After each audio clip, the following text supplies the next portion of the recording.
All right, ladies and gentlemen, welcome back to the channel, and it is time for more of a deeper dive and introduction into the Hermetica and Hermetics. And continuing our series, this will be the third episode, and we're just beginning, ladies and gentlemen, but also it is Wednesday, and you know what that means.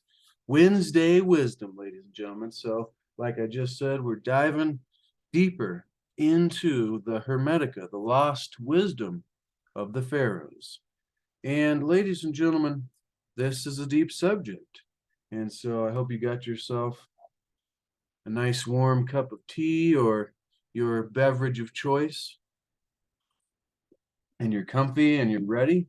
And let us dive right in. I don't really remember exactly where we left off. I know it was this page, but let's jump in right here. I believe so. Alexandria is what we were talking about last time, the city of Alexandria, and it being home to a collection of all of the greatest minds. It said here, there was never a bigger melting pot than Alexandria. Into this new universal city poured men, women of every race and nation. So Greeks, Jews, Egyptians, Babylonians, Phoenicians, and even Buddhists from India, as well as probably many more, ladies and gentlemen. And so when it comes to what we are most interested here in, which is the mysticism, the spirituality, the spiritual traditions, and the practices that we can have in a spiritual way that have been shrouded in mystery throughout history because of certain reasons that we won't go into right now. But ladies and gentlemen, so when it comes to a collection of those individuals, so many of them, it's like it says here, Alexandria was also rich in esoteric knowledge. And so once again, ladies and gentlemen, we're reading from the Hermetica, The Lost Wisdom of the Pharaohs by Timothy Freke and Peter Gandy, authors of other books on these type of subjects. This is a Tarsher Cornerstone edition. Now, these esoteric knowledges, or some people call them occult knowledge or wisdom. And as we learned last week, those words, occult and esoteric, just mean hidden or a special, you know, a special kind of knowledge for a select few or select group of individuals. So in other words, it's a type of knowledge that not everybody knows. And if you think about that, just for a moment, you might start to begin to recognize that if this is a special kind of knowledge that not everybody knows, then maybe it's important. And maybe it's important for the fact that the things that we think that are not possible may actually be much more possible than we have ever been led on to believe, ladies and gentlemen. Talking about things such as extrasensory perception and, telecommunication and all the different things that we would throw into the realms of superhuman abilities or magic. But this stuff may have just been lost, ladies and gentlemen. There's a lot to say for what has gone on throughout history, and there's many different rabbit holes that you can go down, and I'm interested in all of them. But today we're talking about the Hermetica and Hermetics and how it connects to this story, our story, story instead of history, our story, ladies and gentlemen, of esoteric knowledge and magical ability. I think the reason I have any interest in this subject is because when you find out that the science of lucky people leads you to discover that there is an actual way. It's funny that the Tao Te Ching translates as the Book of the Way, which we were just reading another verse, the 56th verse of the Tao Te Ching yesterday on Tuesday Tao. So if you missed that, be sure to go check that out after this video. But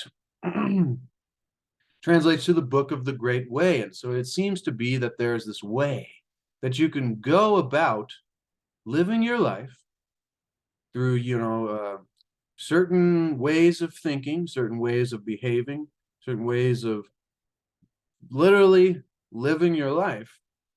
Like, it's kind of like when you ride a bike.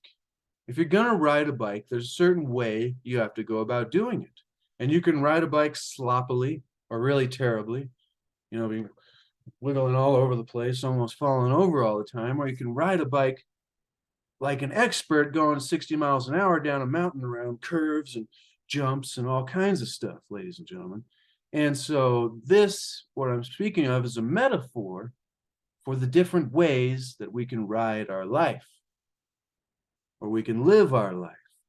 And when you discover that there is knowledge that is not very recent, but rather goes back hundreds, if not thousands of years, that has been kept secret, or as secret as it could be kept.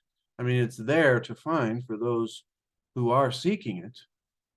But there's this knowledge of how we can live a much better life with a greater understanding and a greater awareness of the world and the nature of the reality that we find ourselves in.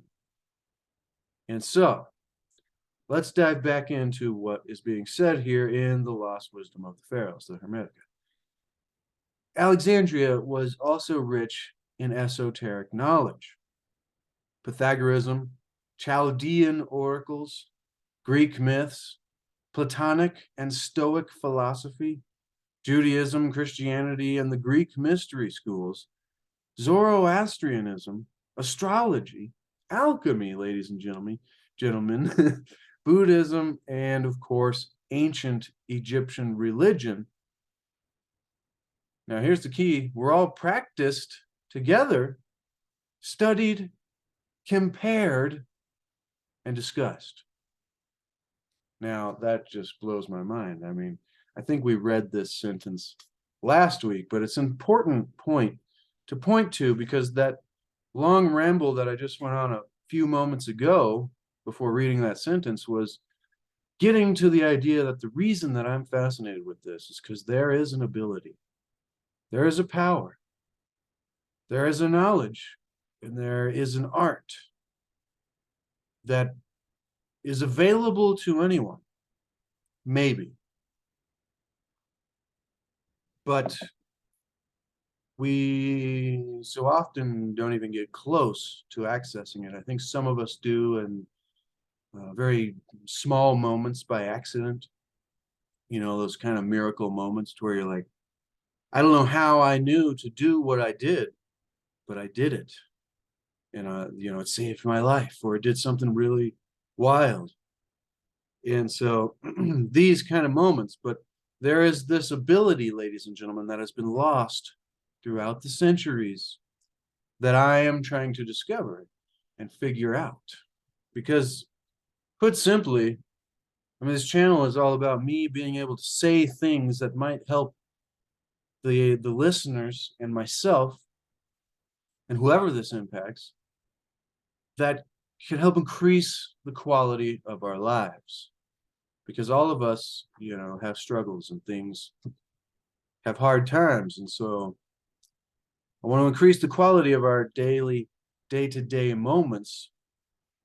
But when I found out that you're responsible for creating your life on purpose, then you start to ask, oh, how do I do that? How do I become involved? And how do I not create the things that I don't want to create by accident? And so you begin to ask all these more important questions, ladies and gentlemen. Now, let us continue. Now that we've talked about this ability or this magical power that I believe exists. I know it exists. I do not believe, ladies and gentlemen, because I've experienced it for myself. Now, the book begins, or continues saying, rather, that all of these different mystery schools, we could call them, or occult practices, or esoteric knowledge, was practiced, compared, studied, and discussed in one place.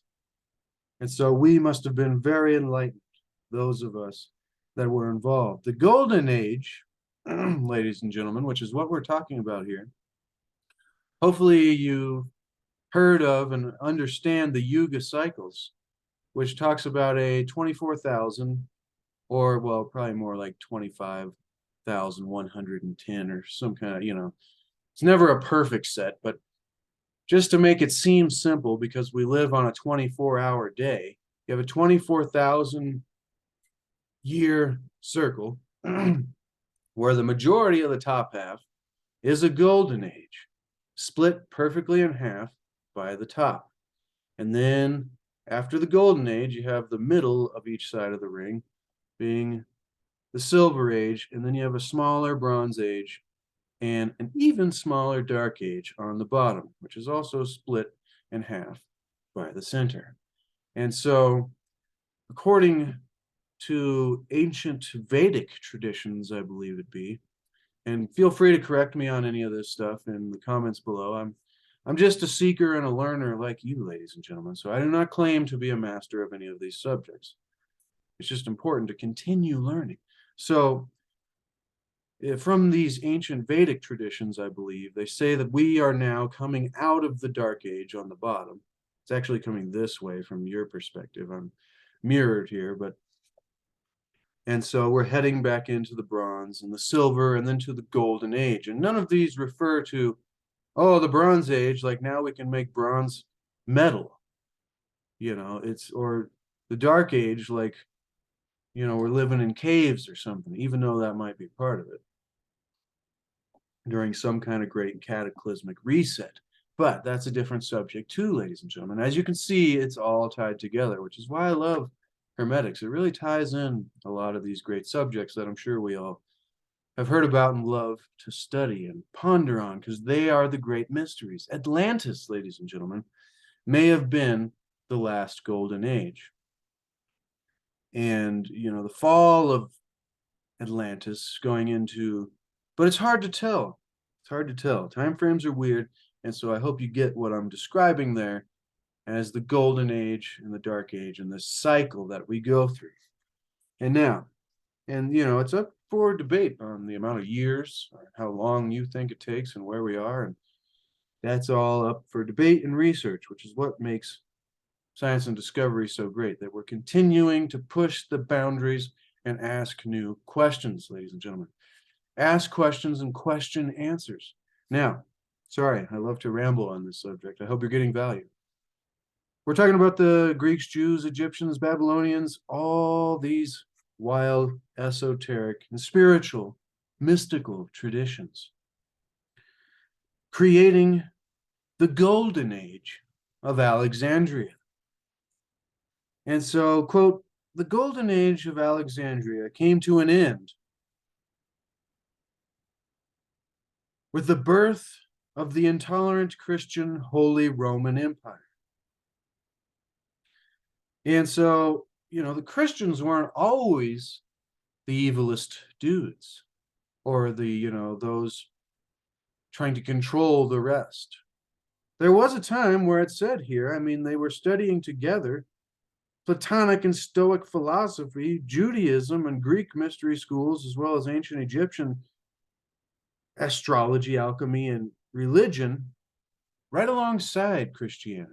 So they were all together at one point, at least, in general. I'm sure there was groups of, fanatics that wanted to separate from everybody else. But eventually, I'm thinking once we fell through this, through time, to where they were going out of maybe not the golden age, but the golden age of Alexandria. And then what was once, a benevolent, cooperative thing became the intolerant Christian Holy Roman Empire. Probably an amalgamation of government and occult religious control hierarchy structures. But despite the sophistication, the book continues, and cultural achievements of the ancients, the Christians referred to them.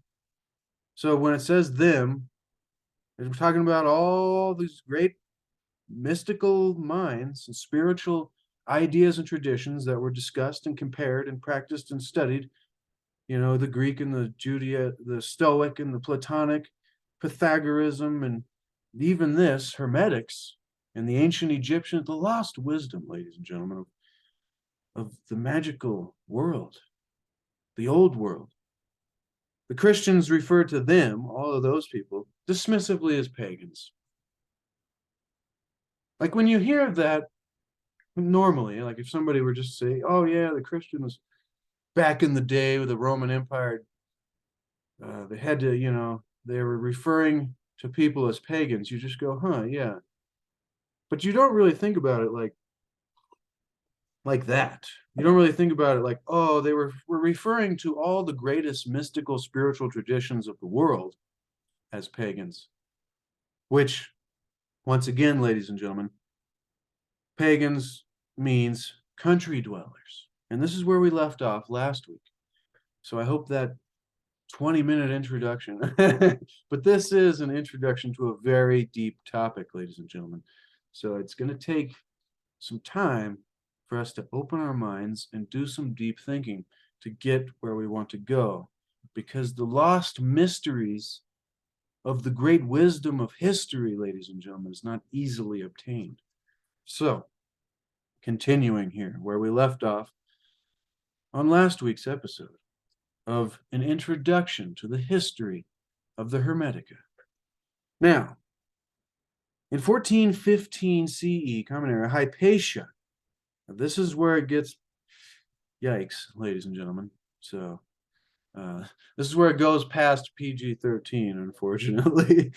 Hypatia, one of the last great scientists, and it says here in the book, pagan philosophers working at the Library of Alexandria, but I'm going to call her, she was a female, Hypatia, being one of the last great scientists and mystic philosophers, knowing the great esoteric wisdom of the ages, was deemed a pagan by the Roman Christian Church in the Holy Roman Empire, and was seized by a mob of Christians.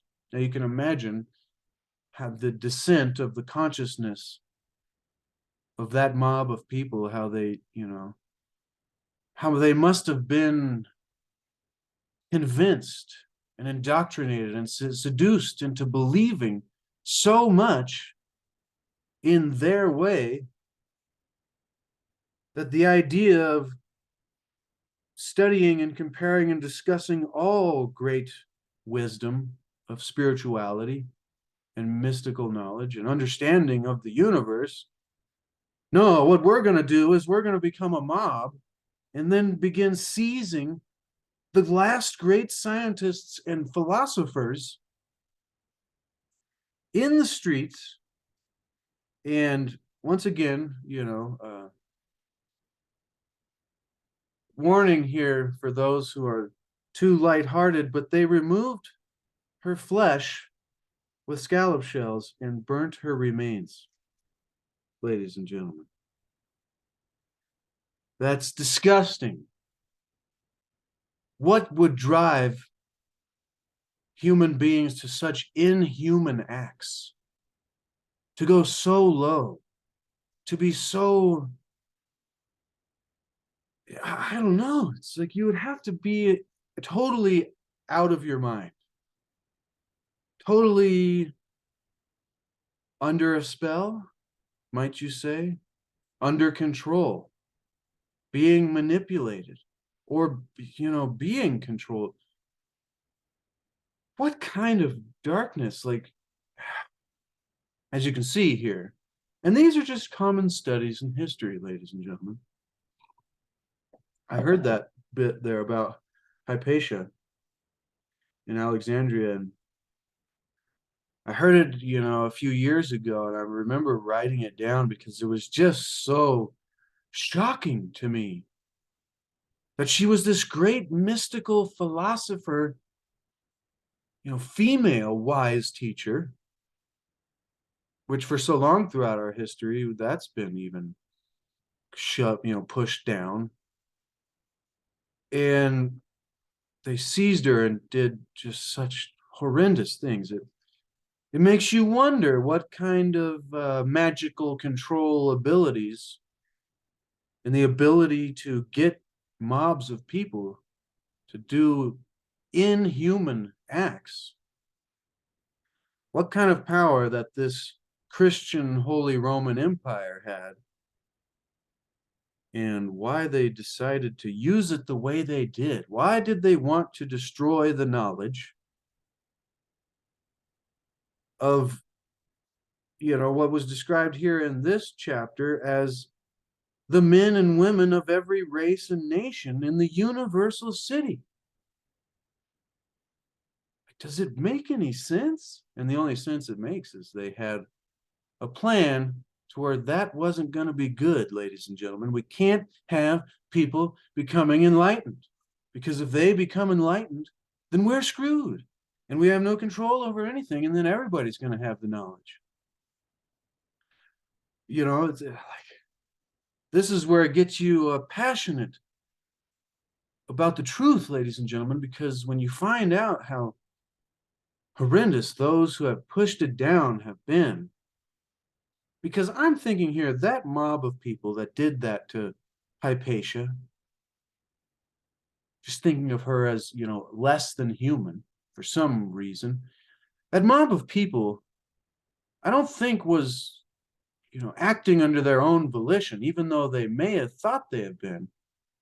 But I don't even blame the mob. I'm like, there's somebody that was creating these kind of ideas and convincing people and propagating it on a great scale and indoctrinating people to become these mobs that they thought they were doing the right thing, when really they had no clue what they were doing. But let us continue, ladies and gentlemen. So one of the last great scientists and mystical, esoteric philosophers was, let's just say, killed in the street by this mob of Christians. Their leader, Bishop Cyril, was later canonized Saint Cyril. It's spelled Cyril. So if I pronounce that wrong, I apologize. So this bishop who ordered this mob of Christians to do this thing, or maybe they just did it at random, but he was their leader. He's later canonized as a saint, ladies and gentlemen. Such a holy man. Now, this might sound like it's completely biased against Christianity. I don't want to come off that way. I'm just talking about the history here.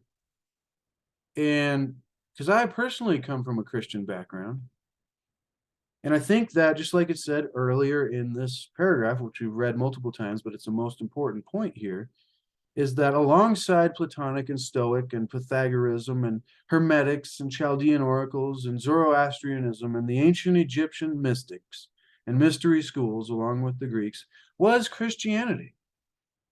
So this isn't biased against Christianity. It just happened to be the Holy Roman Empire that began to be very intolerant of the enlightenment of humanity, or the rising of our consciousness, or the spread and the comparison and the study and the practice and the discussion of all great esoteric traditions combined.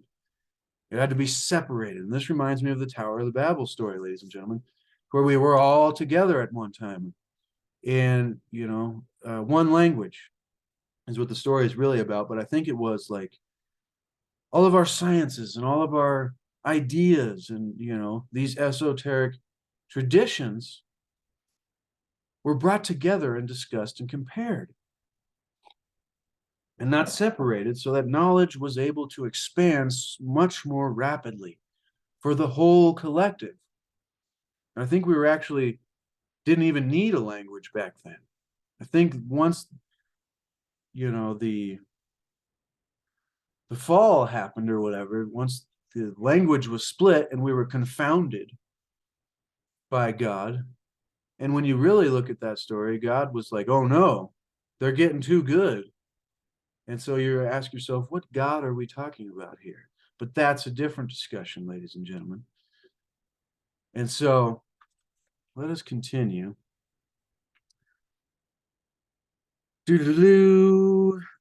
So the Great Library, so the Library of Alexandria, ladies and gentlemen, was finally destroyed. Just makes me sad to even think about this. I don't know why. Maybe like if this part of history here resonates with you, then leave me a comment, let me know. Because for me, when I talk about these parts of history, it's like, like there was so much that was lost, so much greatness that was lost. And so at the library,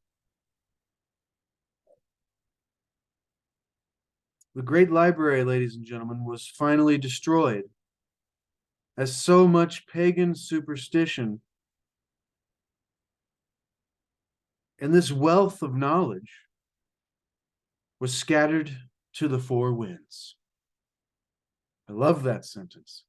This wealth of knowledge that was the collection of the Greeks and the Jews, the Egyptians, the Babylonians, the Phoenicians, which is its own study, the Phoenicians there, which could be the ancient Irish or Arya, and even the Buddhists and Indians and many other cultures and traditions, ladies and gentlemen, and all the esoteric schools or mystery schools that we've said about 5 times now.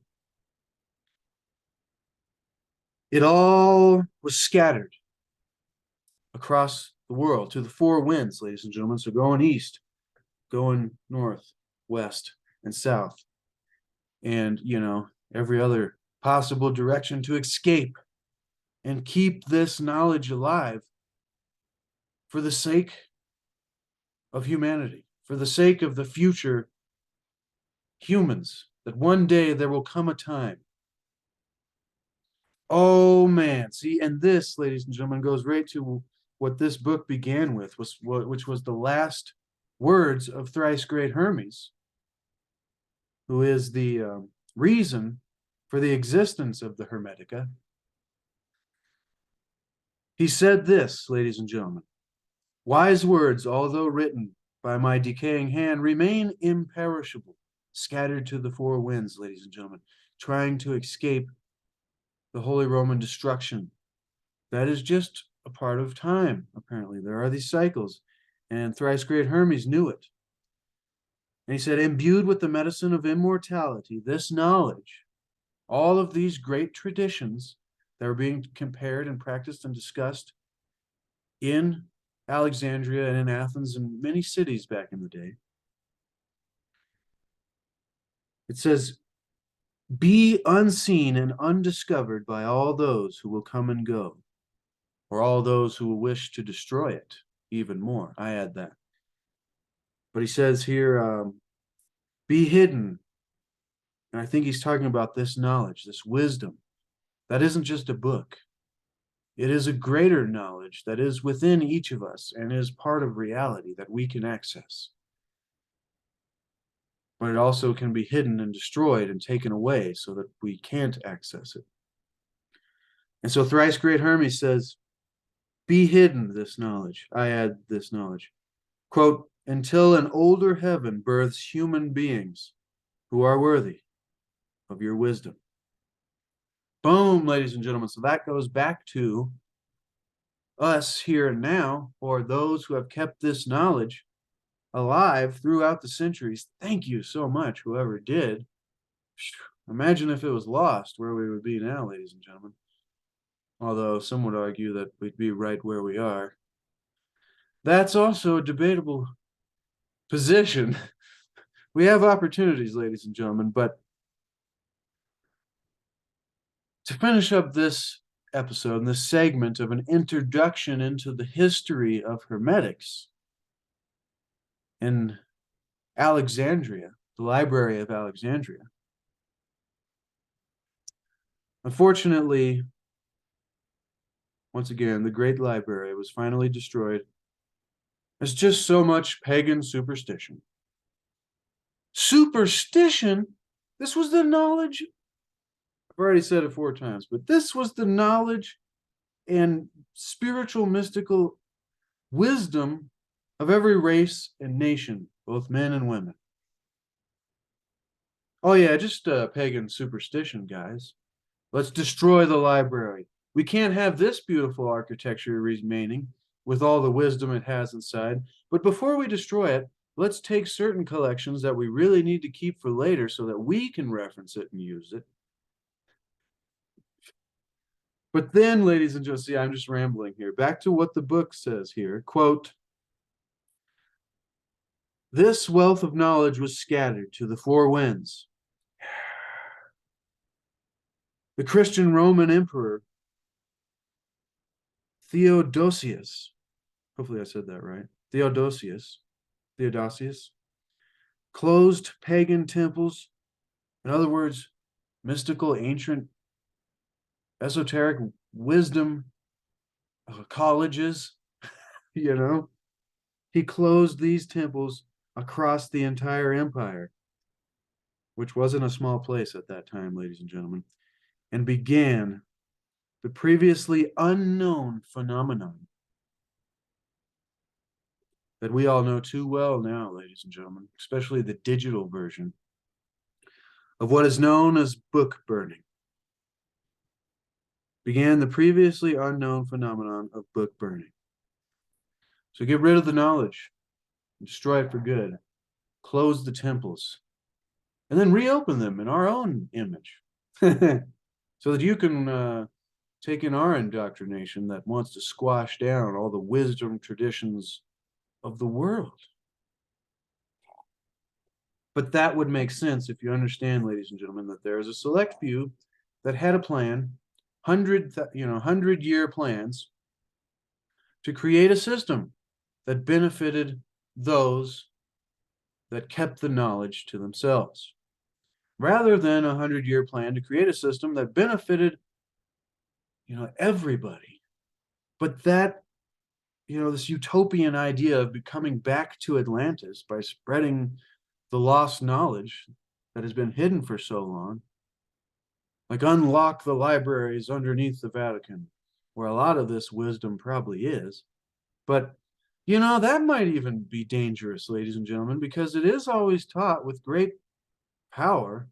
The old Spider-Man quote probably came from somewhere way before then. But with great power comes great responsibility. And you can't just give the Force and a lightsaber to some average Joe. So this is where my problem is, because I just want to teach everybody the mysteries of reality and, the wisdom of the ages, which is what these Wednesday shows used to be called. Wednesday Wisdom, ladies and gentlemen, Wisdom of the Ages, which is a whole playlist on a book written by Dr. Wayne Dyer that I read from that goes through 60, 70 different authors and poets and ancient teachers like Lao Tzu and, the Buddha and all these mystical teachers with the wisdom of the ages. And so now we're here, ladies and gentlemen, discovering where this real esoteric mystical knowledge went. Because throughout the wisdom of the ages, it was the mystics and the spiritualists that really stood out, that had the most interesting things to say. And so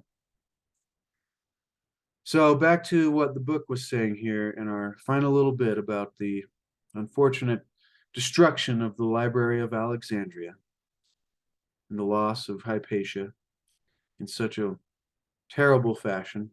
And so the transition here from Christianity being studied and compared alongside with all the great mystery schools and esoteric occult traditions,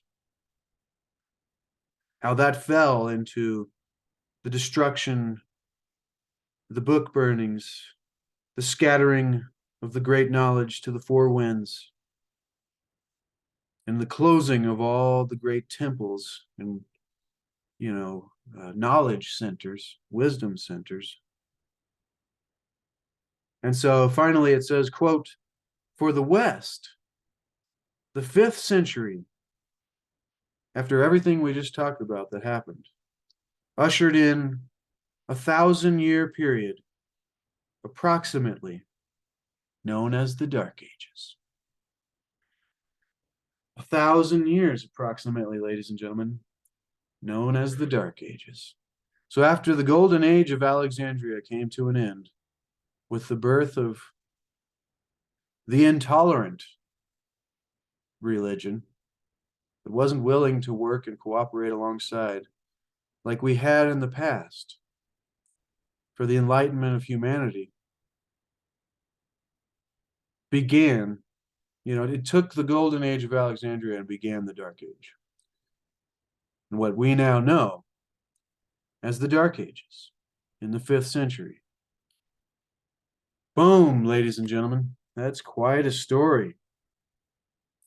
But remember, before, because that's not the end of this knowledge. We wouldn't be talking about it right now if that was the end. That was just the end of our great time that we had back then, which makes me think there's probably smaller cycles within the great cycle or the great year. And so history shows, the book says here, quote, history shows that wherever the works of Hermes have been studied and venerated, like we were talking about there in Alexandria and many other places, civilization has flourished. And so don't worry, ladies and gentlemen. Remember how it said that the wealth of knowledge that was in Alexandria was scattered to the 4 winds. Some of it escaped, and the teachers and the seekers escaped with it. And so they escaped, ladies and gentlemen, and history has shown that wherever those people in the works of Hermes and the knowledge of Alexandria and all the ancient esoteric traditions have been studied and venerated, those civilizations have flourished. And so that is where we will go into next time, ladies and gentlemen, in Wednesday Wisdom, in an introduction into the Hermetica and Hermetics and the history of Hermetics and the lost wisdom of the Pharaohs. Boom, ladies and gentlemen. Boom to knowledge. That's such a good one. I thought we'd get a little bit farther than that, but I felt it important to ramble on certain subjects there to try to cover ideas and sentiments that makes me really passionate about this, because there is, as you can see just by that story there, and I'm sure if you did your own history lesson or research on all of the events that have been discussed in the last 3 episodes here, you'd find a much bigger story. Of course, that's why I said in the beginning of this book, this is just a smaller collection of a much bigger writing. But we're trying to do an introduction for those who may have never heard or may have never had a chance to become interested in the wisdom and the mysteries of history and the wisdom of the ages, ladies and gentlemen. And remember, ladies and gentlemen, to continue to seek to achieve and maintain happiness through enlightenment. We talked about the enlightenment of humanity today with a wealth of knowledge. Continue to seek that and continue to discover the wisdom of the ages. And remember, ladies and gentlemen, make happiness the way. There is no way to happiness. It is the way. So think about it like the bricks that you walk on.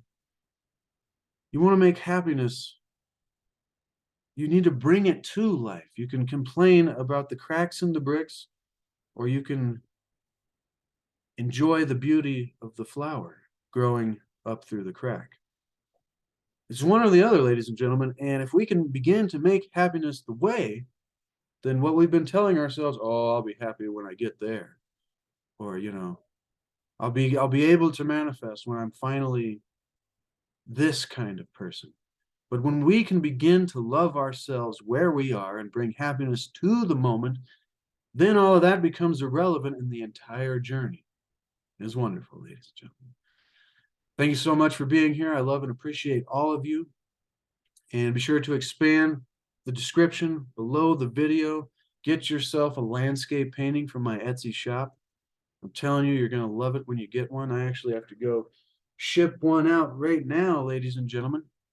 Someone just purchased one yesterday, and I'm going to get it to them before the holidays.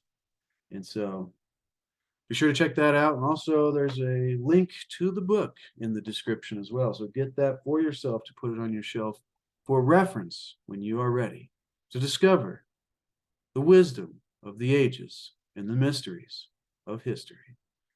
Thank you, ladies and gentlemen. Stay beautiful and be the change that you want to see in the world, ladies and gentlemen. Like, be the example. And so, hope we can all impact somebody's life in a positive way today. All right, love you, ladies and gentlemen. I'll see you next Tuesday for Tuesday Dow, next Wisdom, Wednesday for Wednesday Wisdom, and some more of the ancient mysteries. And I'll do some short videos in between now and then. So once again, thank you, ladies and gentlemen.